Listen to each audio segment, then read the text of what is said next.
Ce que je vais partager avec vous a été considéré si dangereux qu'un homme a été complètement banni de sa communauté pour avoir osé le prononcer. Imaginez perdre votre famille, vos amis, votre sécurité, votre subsistance. En un seul jour, tel fut le prix que Baruch Spinoza a payé pour que vous puissiez connaître aujourd'hui cette vérité libératrice. Ressentez-vous un vide dans votre quête spirituelle? Cette sensation troublante qu'une abondance de paix et de liberté vous est réservée, mais reste inaccessible, ce n'est pas un hasard. Pendant des siècles, l'un des outils les plus puissants de contrôle mental a été délibérément utilisé pour vous maintenir prisonnier d'un cycle de peur, de culpabilité et de dépendance spirituelle. Cet outil, c'est le concept de l'enfer. Éternel, une idée si profondément ancrée dans notre culture que peu osent la remettre en question. Aujourd'hui, je vais vous révéler comment Spinoza, considéré comme l'un des plus grands philosophes de tous les temps, a prouvé mathématiquement que l'enfer a été inventé comme un mécanisme de contrôle. Et comment cette compréhension ne peut enfin vous libérer pour vivre avec la paix et la sérénité intérieure que vous avez toujours recherchée.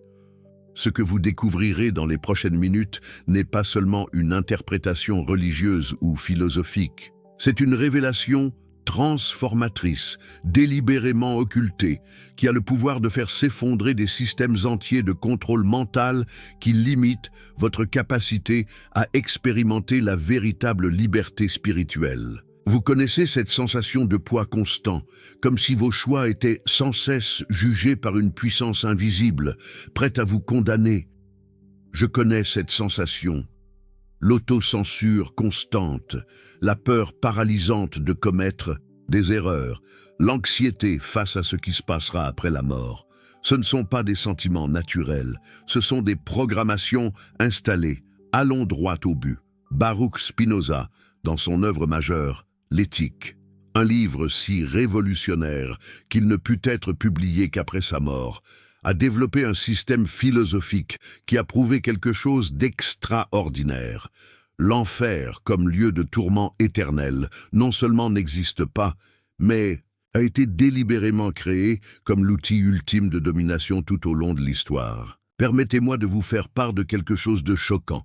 Spinoza a été excommunié de la communauté juive d'Amsterdam en 1656 avec le décret le plus sévère jamais enregistré. Il a été interdit à quiconque de lui parler, de l'aider ou même de rester à moins de 4 mètres de lui. Pourquoi ? Parce qu'il a découvert et osé révéler la vérité sur la manière dont les religions institutionnalisées utilisaient la peur de l'enfer pour contrôler les fidèles. Mais avant d'approfondir cette révélation, je veux que vous compreniez, il ne s'agit pas d'une attaque contre votre foi ou votre religiosité. Au contraire, c'est une invitation à une compréhension plus profonde, plus libératrice et plus transformatrice de votre propre spiritualité. Une compréhension que Spinoza a appelée béatitude, l'état suprême de clarté mentale et de joie inébranlable. Réfléchissez un instant. Combien de vos décisions quotidiennes sont influencées, même subtilement, par la peur d'une punition divine? Quelle culpabilité portez-vous pour des pensées et des sentiments naturels, simplement parce qu'on vous a conditionné à croire qu'ils sont pécheurs? Et surtout, comment serait votre relation avec Dieu si elle était fondée sur l'amour et la compréhension, au lieu de la peur du châtiment éternel? Je suis là pour vous dire qu'une relation plus profonde, plus authentique et plus libératrice avec le divin n'est pas seulement possible, c'est votre droit naturel. Et Spinoza a consacré sa vie à le prouver dans L'éthique. Structuré comme un traité mathématique, Spinoza établit, étape par étape, que Dieu et la nature ne font qu'un, ce qu'il a appelé Dieu ou nature.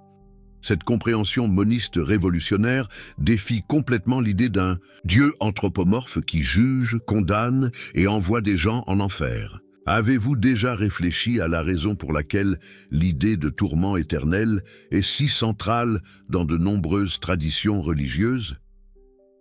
Pourquoi un Dieu soi-disant aimant créerait-il un système où ses enfants pourraient être torturés éternellement sans possibilité de rédemption? La réponse deviendra claire lorsque nous comprendrons le véritable objectif de cette idée. Spinoza a démontré que comprendre la réalité à partir de cette perspective moniste, où il n'y a pas de séparation entre Dieu et la nature, nous libère de l'esclavage émotionnel dans lequel la plupart d'entre nous vivent, un esclavage alimenté principalement par la peur de la punition éternelle. Lorsque vous comprenez vraiment que l'univers n'est pas gouverné par un monarque céleste capricieux, mais par des lois naturelles et nécessaires, quelque chose d'extraordinaire se produit.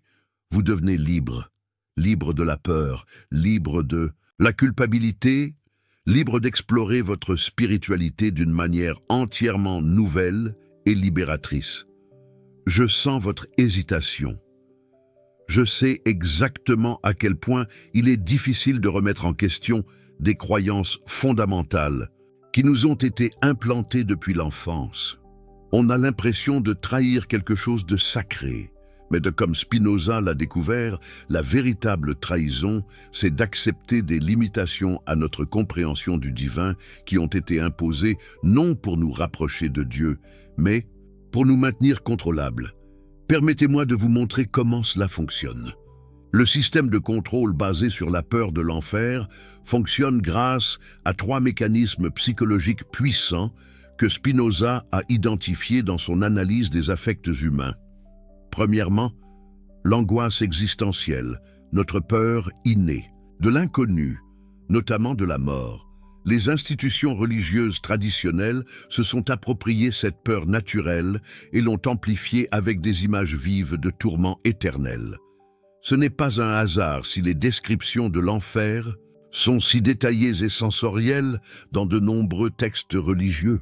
Deuxièmement, la culpabilité induite, la création artificielle d'un état émotionnel débilitant par la caractérisation d'impulsions naturelles comme pécheresse. Cette culpabilité permanente maintient les fidèles dans un état de soumission constante, cherchant toujours l'approbation et le pardon externe. Troisièmement, la dépendance salvatrice, l'idée que ce n'est qu'à travers des intermédiaires spécifiques, églises, prêtres, rituels, que l'on peut échapper à la condamnation éternelle. Ceci crée une dépendance institutionnelle, qui garantit un pouvoir et une influence continue aux autorités religieuses. La cruauté géniale de ce système réside dans sa circularité. Il crée le problème, peur de l'enfer, intensifie le problème par la culpabilité et se positionne ensuite comme la seule solution, dépendance salvatrice. Spinoza a été le premier à exposer mathématiquement cette structure manipulatrice. Mais maintenant vient la partie la plus importante. Comment pouvez-vous utiliser cette compréhension pour transformer votre propre vie spirituelle? Comment pouvez-vous vous libérer de ces mécanismes de contrôle et expérimenter la véritable liberté intérieure que Spinoza a appelée béatitude? Premièrement, nous devons comprendre ce que Spinoza voulait vraiment dire lorsqu'il parlait de Dieu. Pour Spinoza, Dieu n'est pas un être transcendant assis sur un trône céleste, jugeant nos actions. Non, Dieu est la substance même de l'univers, la cause immanente de toute chose. Dans l'Éthique, première partie, proposition 15. Spinoza affirme « Tout ce qui est en Dieu, et sans Dieu, rien ne peut être ni être conçu ». Cette vision radicalement différente du divin élimine la possibilité même d'un enfer comme lieu de punition. Car si tout existe en Dieu, comment pourrait-il y avoir un lieu éternellement séparé de Dieu? Je sais que vous vous dites, peut-être, cela ressemble au panthéisme que ma tradition religieuse condamne. Et je comprends cette inquiétude, mais ce que Spinoza propose est plus sophistiqué. Il ne s'agit pas de dire que tout est Dieu au sens vulgaire, mais que la réalité divine s'exprime à travers une infinité d'attributs dont nous n'en connaissons que 2, la pensée et l'extension, la matière. Cela signifie que votre connexion au divin ne dépend pas d'intermédiaires, de rituels spécifiques ou de l'acceptation de dogmes, y compris celui de l'enfer. Au contraire, comme Spinoza l'a démontré, plus nous comprenons la nature et ses lois, plus nous comprenons Dieu et plus nous devenons libres. La véritable révélation ici, c'est que l'enfer, en tant que concept de punition éternelle, n'a aucun fondement dans la réalité divine que Spinoza a découverte. C'est une construction humaine créée pour manipuler par la peur, un outil de contrôle si puissant que ceux qui le remettent en question, comme Spinoza, sont systématiquement réduits au silence. Réfléchissez un instant. Pourquoi ? Les autorités religieuses réagiraient-elles avec autant de violence à un philosophe qui propose simplement une compréhension différente de Dieu? Parce que les idées de Spinoza menaçaient quelque chose de fondamental, le mécanisme de contrôle basé sur la peur qui soutenait leur pouvoir institutionnel. La vision de Spinoza offre quelque chose de révolutionnaire, la possibilité d'une spiritualité basée sur la connaissance et l'amour, non sur la peur et la soumission. Une spiritualité qui libère au lieu d'emprisonner. Maintenant, explorons comment cette compréhension peut transformer concrètement votre relation avec le divin et avec vous-même. Spinoza a établi dans son éthique qu'il existe 3 niveaux de connaissance, et c'est par le plus élevé d'entre eux, la connaissance intuitive, que nous atteignons la véritable liberté intérieure. Le premier niveau est la connaissance par oui-dire ou opinion, ce que nous acceptons comme vérité, parce qu'il nous a été dit par des figures d'autorité. C'est là que la plupart des gens restent en ce qui concerne leur croyance sur l'enfer et la punition divine. Le deuxième niveau est la connaissance rationnelle, où nous commençons à comprendre les causes et les effets dans le monde. Ici, nous pouvons commencer à remettre en question logiquement l'idée d'un enfer éternel et à percevoir ses contradictions internes. Mais c'est au troisième niveau, la connaissance intuitive, que nous expérimentons la véritable libération. C'est la connaissance directe de la réalité divine immanente en toutes choses. C'est là que nous voyons le monde sous l'aspect de l'éternité. Sub specie aeternitatis, comme disait Spinoza, et que nous comprenons l'impossibilité d'un enfer éternel comme quelque chose de séparé de Dieu. Pour Spinoza, le bien suprême est la connaissance intellectuelle de Dieu, nature. Plus nous comprenons comment l'univers fonctionne, plus nous comprenons la nature divine, et plus nous devenons libres de la peur et des superstitions, y compris la peur de l'enfer. C'est le chemin vers ce que Spinoza a appelé la béatitude, un état de joie permanente qui provient de la connaissance adéquate de la réalité. Ce n'est pas un état mystique ou surnaturel, mais un état mental de clarté et de compréhension qui est à la portée de chacun d'entre nous. Avez-vous déjà ressenti cette sensation de paix profonde qui survient lorsqu'enfin quelque chose a du sens? Ce moment de clarté où un poids est soulevé de vos épaules, ce n'est qu'un aperçu de ce que Spinoza appelait la béatitude. Et elle est disponible pour vous dans toute sa plénitude. Mais il est clair que les systèmes de contrôle ne veulent pas que vous expérimentiez cette liberté. C'est pourquoi, au cours des siècles, les idées de Spinoza ont été supprimées, ridiculisées et déformées. Même aujourd'hui, des siècles plus tard, sa philosophie reste souvent mal comprise ou tout simplement ignorée dans le discours religieux dominant. Pourquoi ?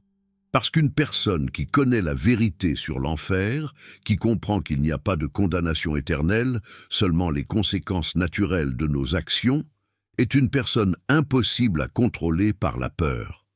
Et voici la vérité révolutionnaire. Vous êtes cette personne.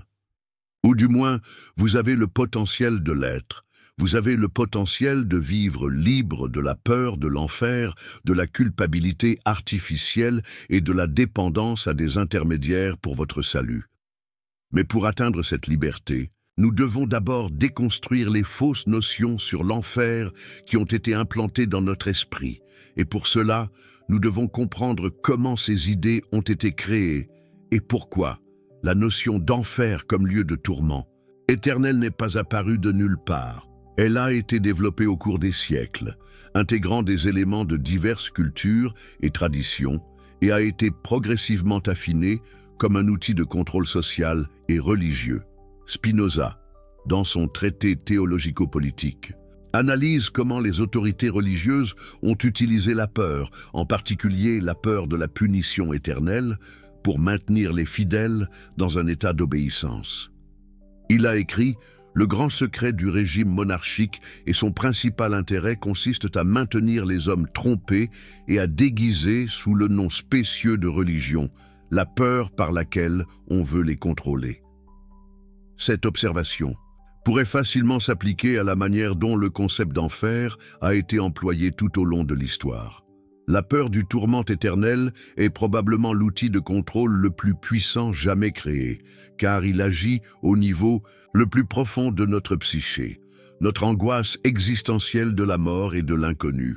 Mais Spinoza nous offre une perspective complètement différente. Dans sa vision, il n'y a pas de séparation entre Dieu et le monde. Il n'y a pas de au-delà où les âmes sont punies éternellement. Il n'y a que cette réalité, régie par des lois naturelles et nécessaires, où chaque effet a une cause. Cette compréhension élimine le fondement même de l'enfer comme lieu de punition éternelle. Si tout ce qui existe en Dieu ou nature, alors il ne peut pas y avoir un lieu éternellement séparé de Dieu. L'idée même est une contradiction.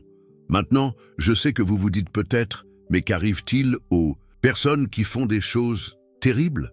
Elles ne devraient-elles pas être punies? C'est une préoccupation valable et compréhensible. Spinoza ne niait pas les conséquences de nos actions. Au contraire, il soulignait que vivre, selon la raison et la compréhension adéquate de la réalité, nous conduit naturellement à agir de manière éthique et compatissante. Dans cette vision, la punition ne vient pas d'un juge divin extérieur, mais de la nature même de nos actions et de leurs effets sur nous-mêmes et sur les autres. En d'autres termes, nous créons notre propre paradis, ou nos propres enfers, à travers notre manière de vivre et d'interagir avec le monde. Un enfer intérieur de remords, de regrets et d'aliénation, ou un paradis intérieur de paix, de compréhension et de connexion, plus profondément encore. Spinoza soutient que plus nous comprenons la nature nécessaire de toute chose, plus nous nous libérons des affects négatifs tels que la haine, la peur et la tristesse. Lorsque nous comprenons véritablement que tout ce qui arrive fait partie de l'expression nécessaire de la nature divine, nous cessons de juger les événements comme bons ou mauvais, en un sens absolu, et nous commençons à les voir comme simplement nécessaires. C'est cela, la véritable liberté. Non pas la liberté d'une destinée post-mortem spécifique, mais la liberté au sein de la vie même, ici et maintenant.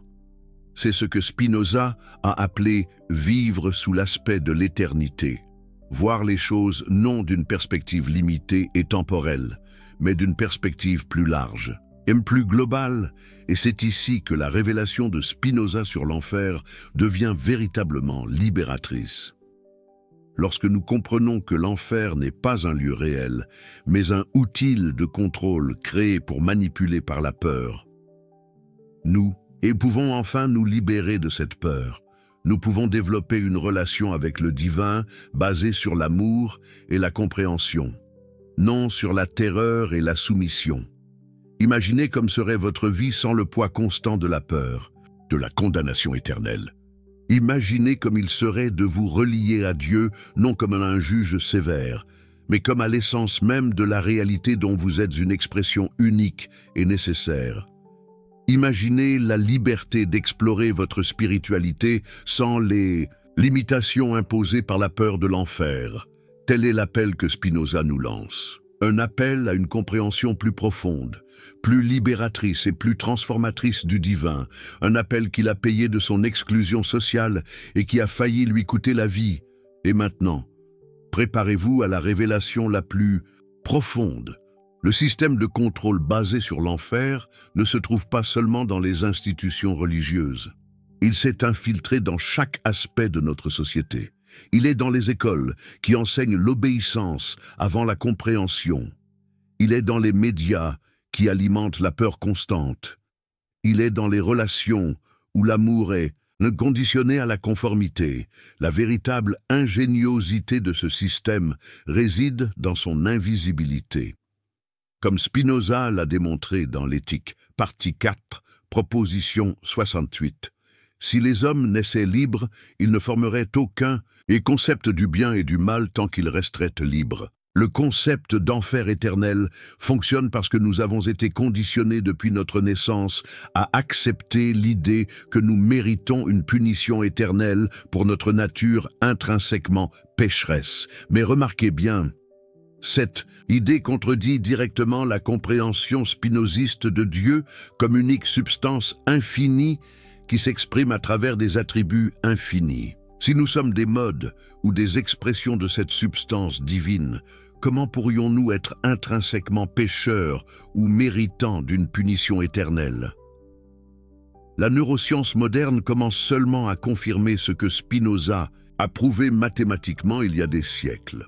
Notre cerveau est physiquement altéré par la peur constante. La peur de l'enfer éternel crée des schémas neurologiques d'anxiété qui bloquent littéralement notre capacité d'accéder à des états mentaux supérieurs de compréhension et de liberté.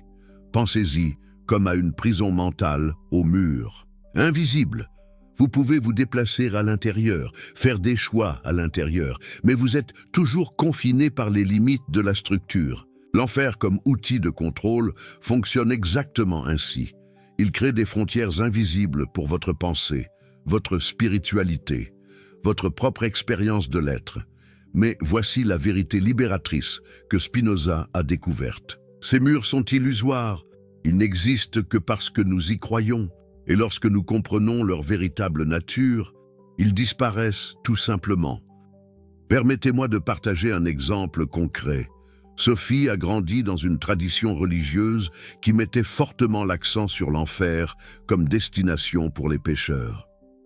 Même adulte et accomplie, elle vivait avec une anxiété constante, se demandant si ses actions seraient suffisantes pour éviter la condamnation éternelle. Chaque pensée impure, chaque moment de colère, chaque doute sur sa foi la plongeait dans des spirales de culpabilité et de peur.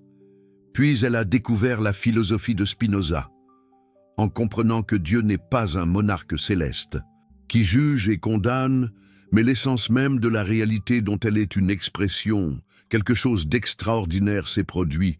L'anxiété a commencé à se dissiper, la culpabilité artificielle a disparu, et sa spiritualité, au lieu de diminuer, a fleuri de manière qu'elle n'avait jamais imaginé possible. Sophie n'a pas abandonné sa foi. Elle l'a transformée. Elle est passée d'une relation basée sur la peur à une relation basée sur l'amour et la compréhension. Et l'enfer, cet outil de contrôle qui l'a tenue prisonnière pendant des décennies, a complètement perdu son pouvoir sur elle. Cette transformation est disponible pour vous aussi. Mais d'abord, nous devons comprendre comment le concept d'enfer a été délibérément développé et raffiné au cours des siècles comme un mécanisme de contrôle. Saviez-vous que les descriptions vivantes de tourments éternels que nous connaissons aujourd'hui n'étaient pas présentes dans les textes religieux originaux? Elles ont été ajoutées et élaborées au fil du temps, non par hasard, mais dans un but précis, intensifier la peur et par conséquent la soumission. Spinoza, dans son traité théologico-politique, a observé comment les autorités religieuses de son temps manipulaient les textes sacrés pour renforcer leur propre pouvoir, souvent en déformant les significations originales pour inclure des menaces de punition éternelle. Le but? Créer une population contrôlable par la peur. Mais que se passe-t-il lorsque nous supprimons cet outil de contrôle? Que se passe-t-il lorsque, comme Spinoza, nous voyons la réalité sous l'aspect de l'éternité? Dans l'Éthique, partie 5, proposition 42, Spinoza affirme « La béatitude n'est pas la récompense de la vertu, mais la vertu même. Et nous ne la jouissons pas parce que nous réprimons les désirs sensuels, mais au contraire, parce que nous la jouissons, nous pouvons réprimer ces désirs. » Cette inversion radicale transforme complètement notre compréhension. La véritable liberté spirituelle, la béatitude de Spinoza, n'est pas quelque chose que nous gagnons en suivant des règles ou en évitant l'enfer. C'est l'état naturel même de celui qui comprend adéquatement la réalité. C'est comme si nous avions passé toute notre vie à essayer de gagner quelque chose qui nous appartient déjà de droit. C'est le secret transformateur que les institutions de contrôle ont essayé de cacher. L'enfer n'existe pas comme une réalité objective, mais seulement comme un outil de domination.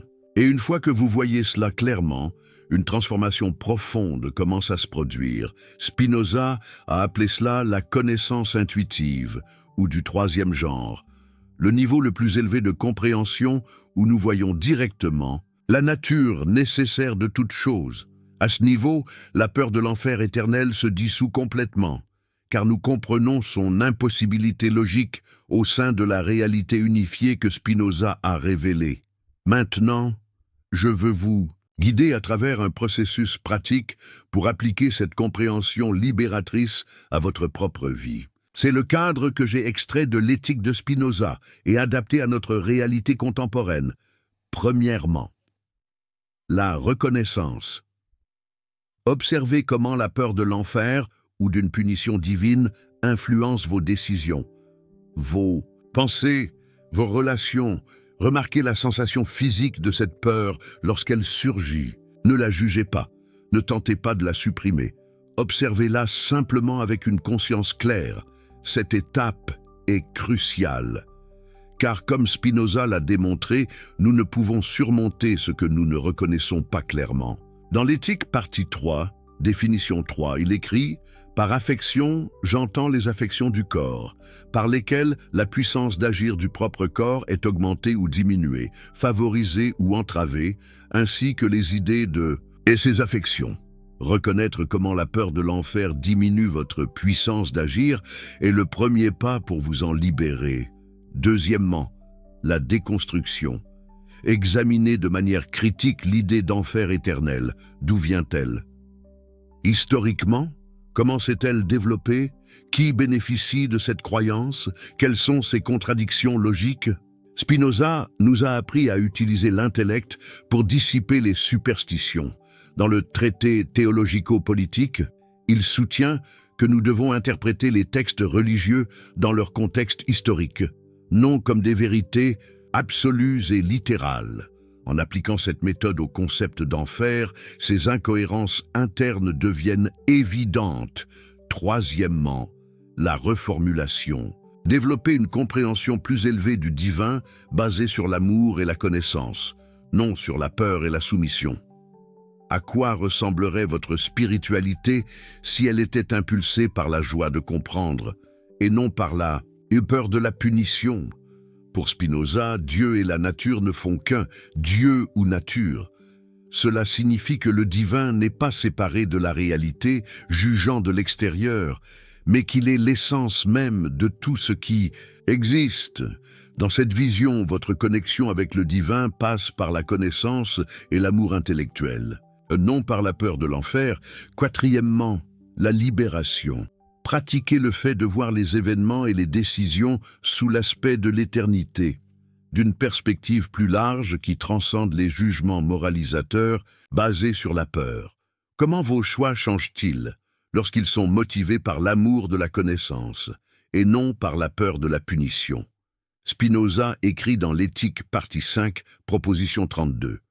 Nous nous délectons de tout ce que nous comprenons par le troisième genre de connaissance, et ce délice est accompagné de l'idée de Dieu comme cause.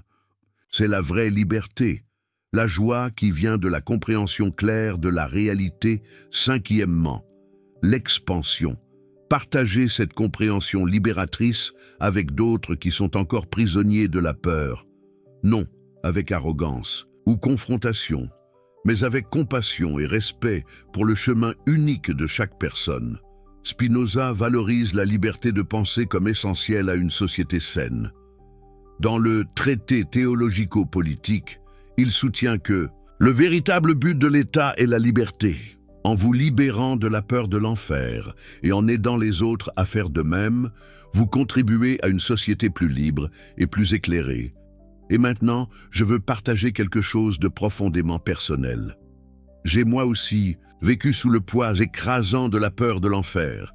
Je me souviens vivement de nuits blanches, terrorisé par la possibilité d'une condamnation éternelle. Cette peur modelait toutes mes décisions, mes relations, ma propre identité. C'est la philosophie de Spinoza qui m'a finalement libéré.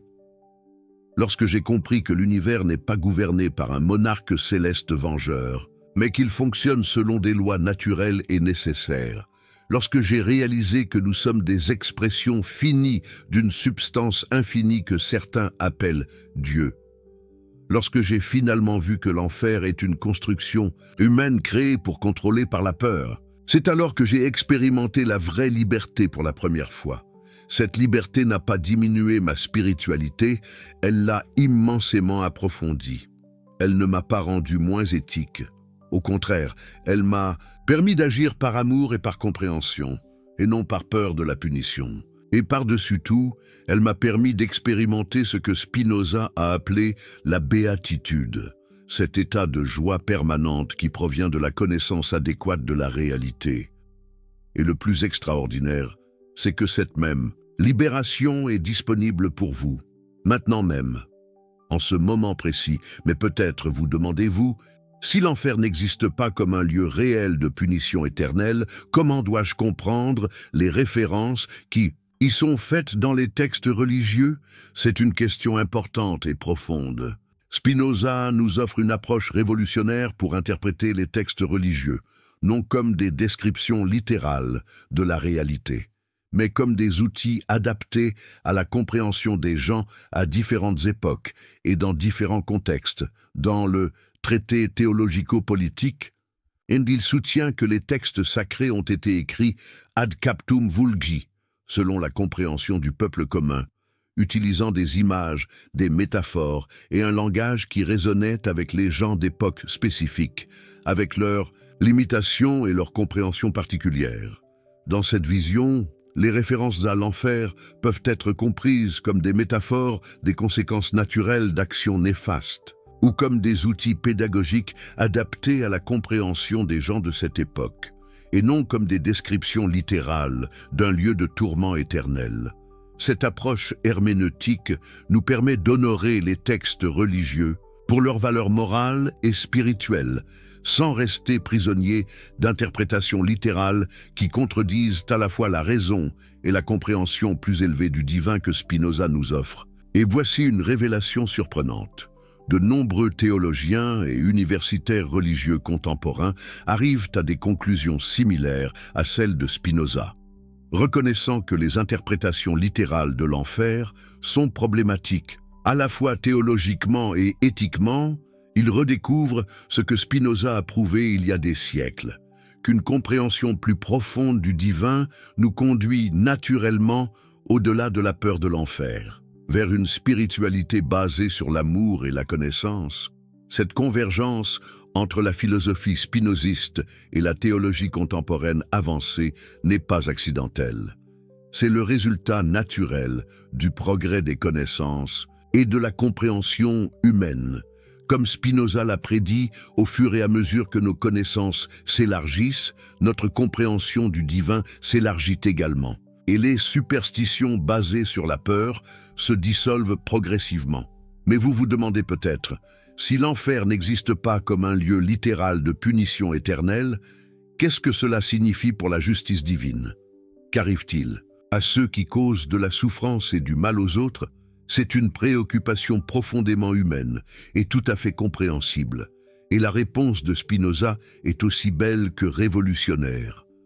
Pour Spinoza, nul besoin d'un enfer post-mortem pour garantir la justice, car la justice est inhérente à la structure même de la réalité. Dans l'éthique, il démontre comment vivre contrairement à la raison en causant du mal à autrui ou à soi-même est déjà en soi une punition, car cela diminue notre puissance d'agir et notre capacité à expérimenter la véritable joie.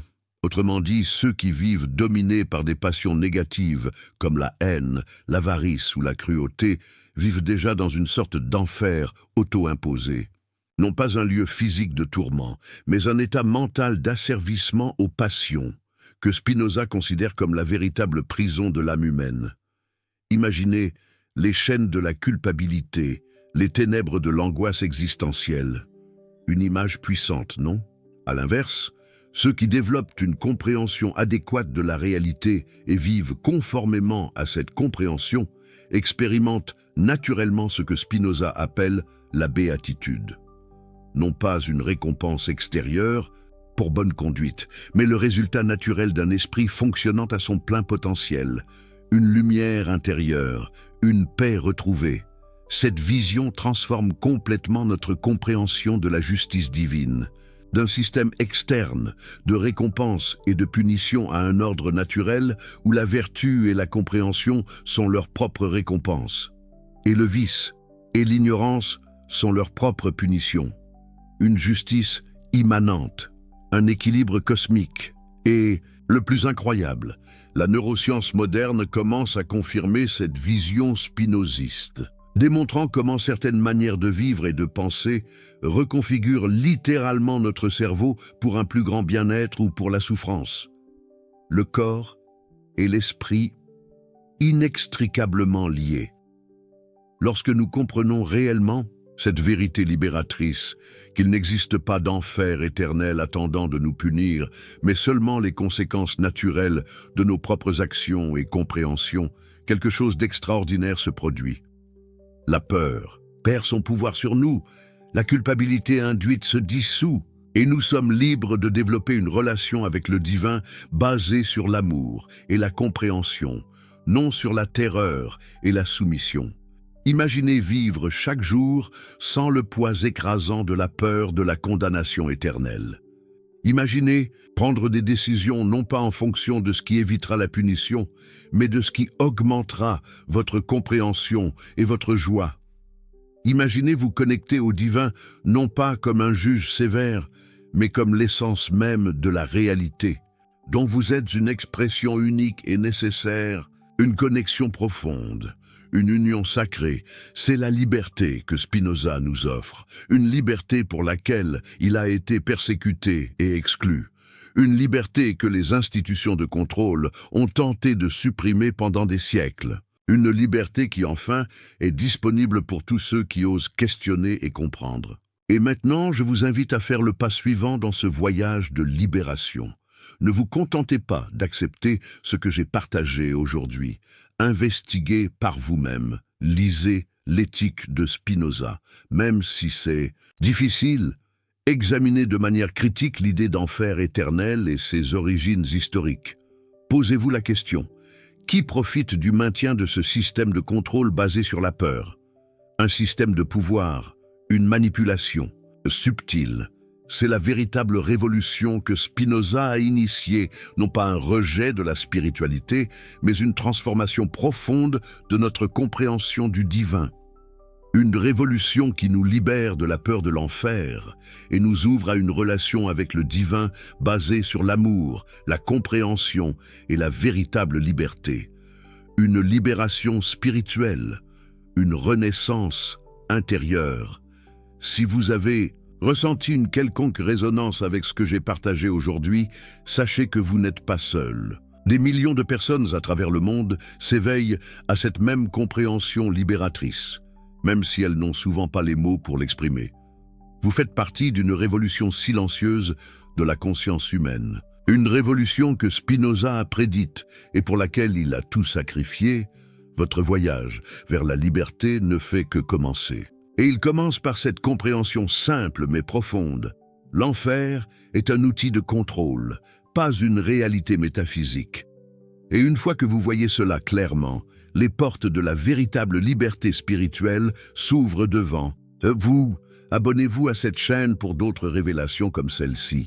Partagez cette vidéo avec quelqu'un qui, selon vous, pourrait bénéficier de cette compréhension libératrice. Et surtout, commencez dès aujourd'hui votre propre exploration de la philosophie spinoziste, une philosophie qui a le pouvoir de vous libérer de la peur de l'enfer et d'ouvrir les portes à une spiritualité basée sur l'amour et la compréhension. Vous êtes né pour la liberté, il est temps de la revendiquer.